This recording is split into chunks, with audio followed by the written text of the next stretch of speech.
Fala pessoal, hoje nós vamos resolver uma questão bem interessante da prova do ITA 2018, que fala sobre composição de funções e funções inversas. Uma excelente questão para a gente revisar esses dois assuntos. Para quem não me conhece, meu nome é Guilherme Neves, tá aqui, estão aqui as minhas redes sociais. Te convido a seguir o meu perfil no Instagram, @profguilhermeneves, e acompanhar dicas e questões resolvidas diariamente. E aqui também o meu canal, aqui no YouTube, Matemática com Guilherme Neves, beleza? Pois bem, o que é que diz a questão? Diz o seguinte: considere as funções f e g, são funções de R em R, funções reais, dadas por f de x igual a x mais b e g de x igual a cx mais d, com a, b, c e d reais, com a e c diferentes de zero. Se a composta da inversa de f com a inversa de g é igual à composta da inversa de g com a inversa de f, então uma relação entre esses coeficientes é dada por... Pois bem, primeiro, por que é que o a e o c tem que ser diferentes de zero? Por exemplo, se o a fosse zero, a função f seria f de x igual a b. F de x igual a b é uma função constante, né? E o seu gráfico seria uma reta horizontal passando aqui pelo ponto 0b. Sendo uma reta horizontal, esta seria uma função não injetiva. E funções não injetivas não admitem inversas, certo? Mas daqui a pouco vai ficar mais claro por que é que esse a e c tem que ser diferente de zero. Vamos lá. Primeiro passo vai ser calcular essas inversas. O que é f de x igual a x mais b? Esse f é o y. E para calcular a inversa, eu tenho que trocar o x e o y de lugar. Então, para calcular a inversa de f, vai ficar assim, ó. X é igual a y mais b. X é igual a y mais b. E agora eu tenho que isolar o y. Vai ficar x menos b é igual a y. E o a, eu vou agora dividir todo mundo por a. Eu vou ficar com y é igual a x menos b sobre a. E é por isso que o a tem que ser diferente de zero, né? Se não fosse, eu estaria aqui dividindo por zero. Então, já vou guardar aqui a inversa de f. A inversa de f é a função regida pela lei x menos b sobre a. Muito bom. Vamos agora calcular a inversa da função g. A mesma coisa. Isso aqui quer dizer y igual a cx mais d. Eu vou trocar o x e o y de lugar. Vou ficar com x é igual a cy mais d. E eu agora vou isolar o y. X menos d é igual a cy. E aí, dividindo todo mundo por c, eu vou ficar com y igual a x menos d sobre c. E aí eu já vou deixar guardado aqui também a lei da função inversa de g. X menos d sobre c. O que é que eu preciso agora? Eu preciso calcular as compostas. Primeiro, eu vou calcular a composta da inversa de f com a inversa de g. Isso daqui é a mesma coisa que inversa de f de g inverso. Beleza? Eu estou calculando a composta da função f com a função g. Lembre-se, quando eu tenho f composta com g, isso é a mesma coisa que calcular f de g. Só que no caso aqui eu estou trabalhando com as inversas, certo? E aí o que é importante lembrar? Veja só, o que é que essa lei está me dizendo?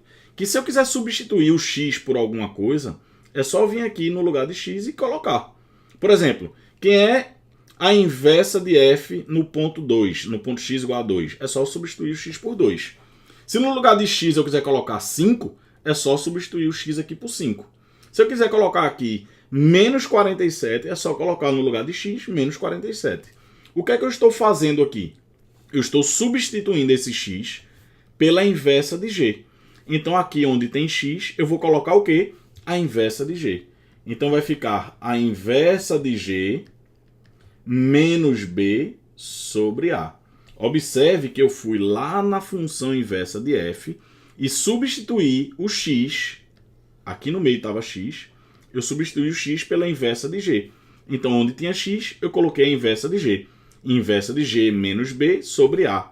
É exatamente o que tem aqui. Mas quem é a inversa de g? A inversa de G está aqui. É x menos D sobre C. Né? Tudo isso menos B, então vai ficar assim, ó. X menos D sobre C. Tudo isso menos B sobre A. E dividir por A é a mesma coisa que o quê? É a mesma coisa que multiplicar por 1 sobre A. Então vai ficar x menos D sobre C, menos B, tudo isso multiplicado pelo inverso de A. Então vai ficar x menos D sobre AC. Né? Estou multiplicando esta fração por essa. Então, A vezes C aqui no denominador. Menos B vezes 1 sobre A. É B sobre A. Então, eu já tenho aqui. Vou fazer o seguinte. Vou colocar aqui na cor verde para ficar indicado o que é que eu estou calculando. Eu estou calculando isso daqui, ó. Certo? A lei da inversa de F composta com a inversa de G. Eu preciso agora calcular a composta da inversa de G com a inversa de F.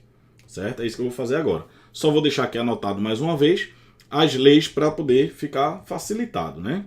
Então tá aqui a inversa de F, que nós já calculamos, é x menos B sobre A, e também a inversa de G, que foi x menos D sobre C. O que é que eu preciso calcular agora?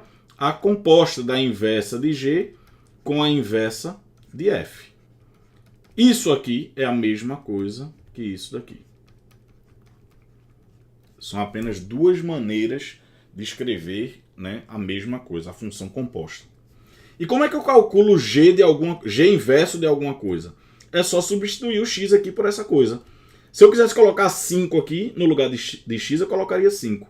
Se eu quisesse, no lugar de x, colocar raiz de 2, eu colocaria raiz de 2 aqui. Mas o que é que eu estou fazendo?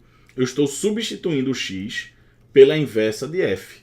Então, se no lugar de x eu coloco a inversa de f, é só vir aqui na lei e no lugar de x colocar a inversa de f.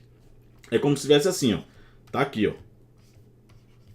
Certo? Inversa de g é x menos D sobre C. Eu vou substituir esse x aqui, certo?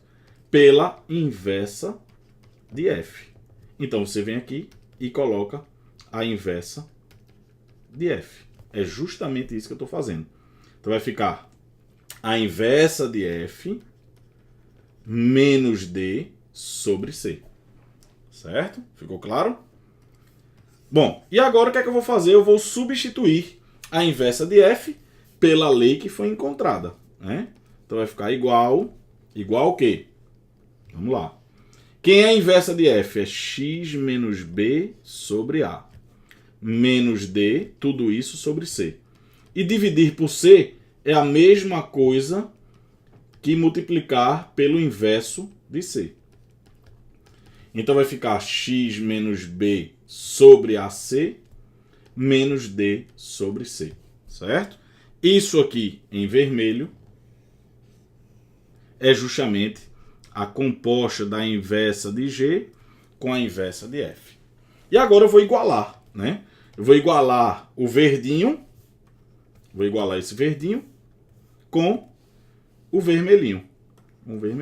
Certo?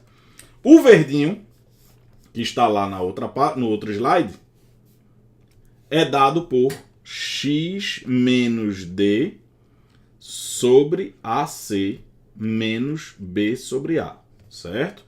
Isso daí é o verdinho, que está aqui, ó. X menos D sobre AC menos B sobre A. X menos D sobre AC menos B sobre A. Ótimo. Vamos igualar isso aí a quem? Ao vermelhinho, que é x menos b sobre AC menos d sobre c. E agora eu tenho que simplificar isso daí, né, para poder chegar à minha resposta. Olha, eu tenho aqui frações. Para eliminar essas frações, eu não tenho frações aqui. Para eliminar essas frações, eu tenho que multiplicar todo mundo pelo MMC dos denominadores. Eu tenho aqui AC e A, AC e C, então o MMC é AC. Eu vou multiplicar todo mundo Vou multiplicar os dois lados da equação por AC. AC. Certo? Pois bem, quando eu multiplico AC por essa fração, o AC vai cancelar. Vai sobrar o quê? Vai sobrar x menos D. Menos. Quando eu multiplico AC por essa fração, vai cortar o A. Vai ficar B vezes C. Então, menos BC. É igual. Quando eu multiplico essa fração por AC, o denominador vai cancelar e vai sobrar x menos B. E aqui, D sobre C, quando eu multiplico por AC, vai cortar o C. Vai ficar AD. Perceba agora que o x é cancelado. E aí, o que é que eu tenho? Foi o que sobrou. Do lado esquerdo, sobrou o menos D, menos BC. E do lado direito, sobrou o menos B, menos AD. Multiplicando os dois lados da equação por menos 1, eu vou ficar com D mais BC é igual a B mais AD. Certo? E isso está justamente aqui na letra A. Observe. B mais AD é igual a D mais BC. D mais BC. Então, realmente, o gabarito da questão está aí na alternativa A. Então, espero que vocês tenham gostado desse vídeo. Aproveita, deixa aí a sua curtida. Um forte abraço e até a próxima.